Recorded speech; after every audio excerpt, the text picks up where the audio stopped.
Let's use some advice that's firm and fair for everyday situations that's in relationships. But before we get into that, give me the three freebies: like, share, and subscribe. I'm your host for the Firm and Fair podcast, The Spencer Perspective, and we have work to do. Let's phrase anymore. I'm not in love with you anymore. I don't think there's any weapon that can hurt harder than that, especially if you're still in love with this person. But here's the title of this post. I'll leave the link in the low bar. I'm female 32, not in love with my husband, male 32 anymore. But this is a throwaway for obvious reasons. We've only been married for 5 years. I don't want divorce because he's still my best friend, and for the most part, he's a good father. But he's just a really bad husband. He basically sits at the computer playing games all day, then yells that the house isn't clean. We have a 4-year-old daughter, and we both have full-time jobs. If he says he's going to help by doing a chore, he leaves it until he can't wait anymore, and I have to do it. He's got cats and snakes, but then does nothing to take care of them.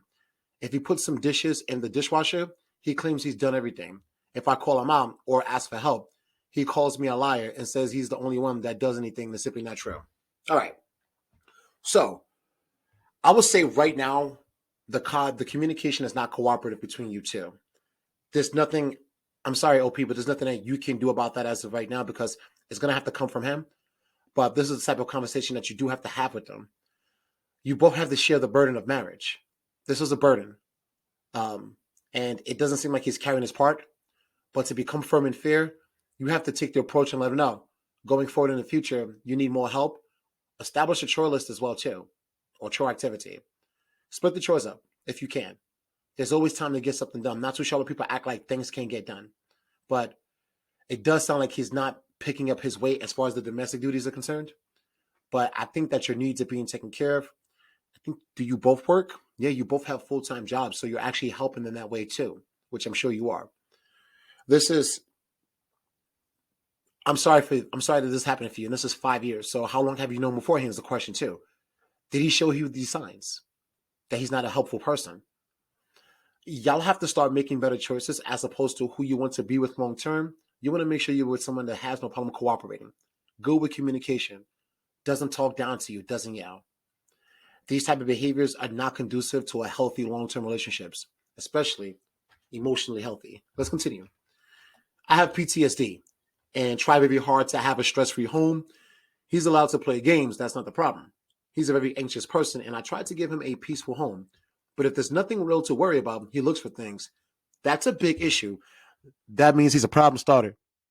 If you start problems, you don't end them, you start them. That's a problem. So if you were able to actually understand that, you have to let him know. Does it make more sense to come up with solutions, or does it make more sense to bring more problems?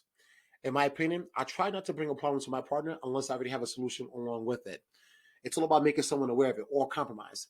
There's no compromise going on right now. So um, he's a very anxious person, and I try to give him a peaceful home. Now, if he's stressed, he yells, and that's hard for me because my first instinct is to shut down. He might know this and takes advantage of that mechanism, as in he knows that he can lash out and he doesn't respect retribution. So you may have to just yell at him and say, please stop, you're scaring. You're scaring me. I feel my life feels threatened. Get dramatic. Use whatever tools you have. You got tools in that tool bag. Dig deep.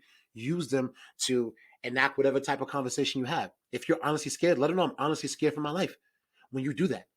And if he continues to doesn't, that means he doesn't really care about you and your feelings.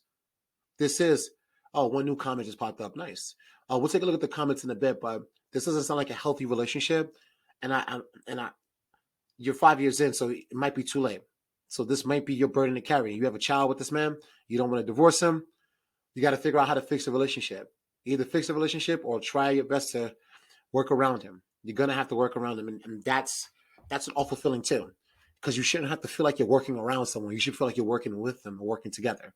Now, my first thing is to shut down. I can't do all of this alone, but he doesn't acknowledge how much I'm trying to do, which he made apparent this morning when he told me I'm a liar, who is the last person in the world with the right to complain. Look, this guy doesn't sound like he's good for you. Real talk.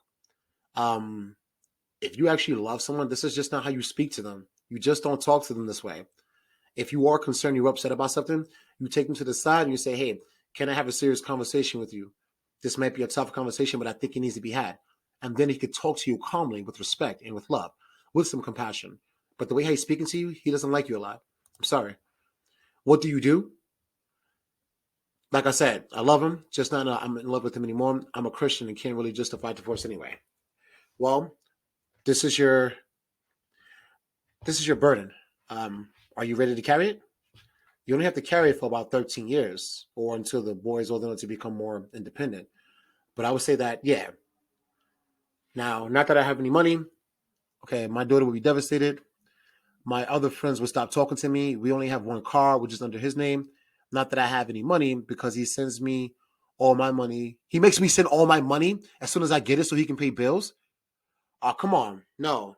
All right, now that's financial abuse. Just looking at that alone, you're in a very dangerous situation. Very dangerous. If I were you, I would go to the authorities. This is very dangerous for you and for your child. He's trying to create a romantic prison. I was raised in one. It is the worst for the child. The worst. If you want to take a firm and fair approach to this, get out of the relationship. You have to. Don't worry about your friends. Don't worry about the car. Take your child, get a bag full of something, go to the shelter. It's only going to escalate if it continues in this direction.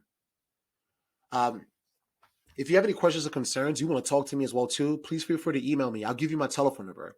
My email is thespencerperspective@gmail.com. I will specifically help you through this. I'm around your age, just a little bit older. I've been through abuse, both sides of the fence. No more. You don't want this. You don't have to deal with this if you don't want to. All right. I'm going to reach out to you very soon. Let's take a look at some of the comments. So, is therapy for you alone an option? Your husband is verbally and financially abusive to you, not just a terrible at being a husband. That's true. The original poster responded, he's told me he will never go to a marriage counseling. If I started just going to therapy by myself, he badgered me about it.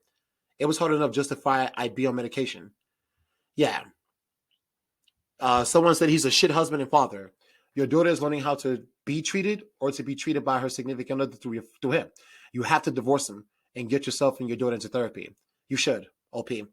This is dangerous water this is dangerous territory that you're treading in. You're gonna have to get away from him. Email me, please. thespencerperspective@gmail.com. I'll walk you through it and talk you through it.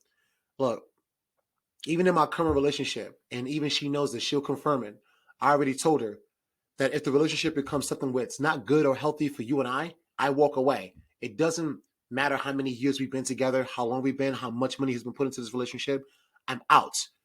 I'm never letting someone take away my peace and my internal happiness again. I've achieved it. And when you achieve it, you can't let no one tamper with it. So you have to get out of that. I hope that you actually do get better.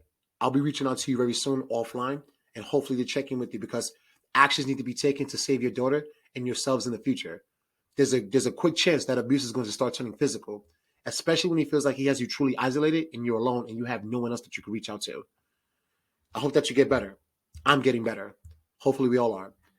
This is the Firm and Fair Podcast and I'm out.